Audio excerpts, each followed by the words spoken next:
On peut être étonné de voir des artistes comme Ignis Obel, Kedzin Jones, General Electric ou Cat Trees figurer sur la programmation de cette édition. Incarne-t-il dans elle, histoire de Rio Loco? Une ouverture et des ouvertures étaient vides. Nous accueillons les Teudes D, affiches que vous avez citées mais également des découvertes comme Roar et Drexler Kien, et pas du tout une découverte en dehors de la France et qui a reçu une multitude de récompenses. Et et la chance donnée par Rio Loco à ses spectateurs en programmant des artistes qui vont ensuite découvrir un public en France.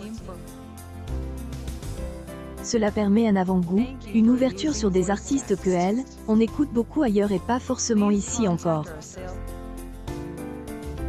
Et puis histoire de Rio Loco repose sur 3 socles que on préserve, qui sont ce site naturel exceptionnel en bord de Garonne, aspect populaire au sens noble du terme qui signifie, pour moi, accessible et convivial, tout en oubliant pas exigence artistique qui va nous permettre de venir passer un bon moment en famille et de faire ces fameuses découvertes.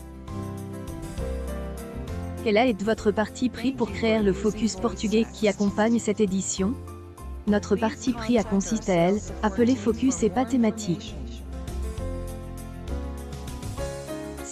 Est un détail qui a son importance puisque le focus permet d'ouvrir à une programmation hors focus.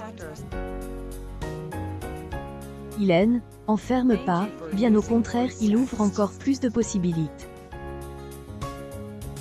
Nous avons conservé le thème du voyage, qui est cher à Rio Loco mais désormais nous nous intéressons à la dynamique du voyage, aux routes, aux influences que peuvent tracer les voyages entre les différents artistes, territoires, pratiques.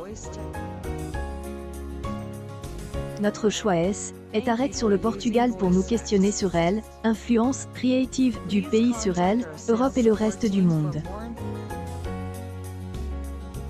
Et, contre toute attente, ce sont les musiques électroniques qui nous sont apparues les plus créatives sur le sol portugais. De fil en aiguille, nous avons créé une scène de à 100 musiques électroniques portugaises qui appelle Nova Onda et qui regroupe autant de hommes que femmes. Autres artistes ont-ils retenu votre attention? Je pense à Nidia qui va ouvrir la scène Nova Onda mercredi, qui est cette jeune afro-portugaise remarque au Portugal et qui vient de participer au festival Sonar Lisboa. Antune qui est une artiste franco-portugaise très intéressante parce qu'elle a une formation plutôt classique, puis elle a créé son propre univers, ses propres instruments en inventant de nouvelles sonorités. Aussi Deji Marfox qui est le pionnier du grand label Principe Disco qui amène la musique des ghettos au centre de la capitale portugaise. Aime aussi citer Diana Oliveira qui est une artiste comme on en fait toujours, ambivalente, à la fois productrice, musicienne, touche à tout, businesswoman hors pair et qui agit beaucoup en collectif. Prenez-vous en compte la problématique de la place des femmes dans le domaine des musiques actuelles au cours de cette édition et plus globalement? Cette question de la visibilité des femmes est complètement conscientisée par notre équipe, elle fait partie des questions quotidiennes que nous nous posons même au sein du comité artistique. Programmant Rio Loco, nous nous sommes rendus compte qu'effectivement les grandes scènes n'étaient pas exactement paritaires si on comptait le nombre de femmes. Et le reflet, le symptôme de cette difficulté de visibilité des femmes dans les musiques actuelles donc nous avons souhaité aussi consacrer 2 jours sans féminin afin de permettre d'expliquer ce qui se passe sur ce sujet-là.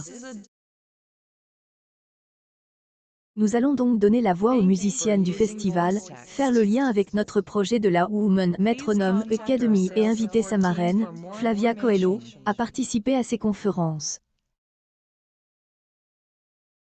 Du mercredi 15 au dimanche 19 juin à Toulouse sur la prairie des filtres ouvertes de 17h à 1h et de 17h à 30. Tarifs 15 et 10 €, 35 et 30 €. Billetterie électronique. https://rioloco.festic.net puis billetterie sur place ouverte de 16h30 à 00h et de 16h30 à 23h30.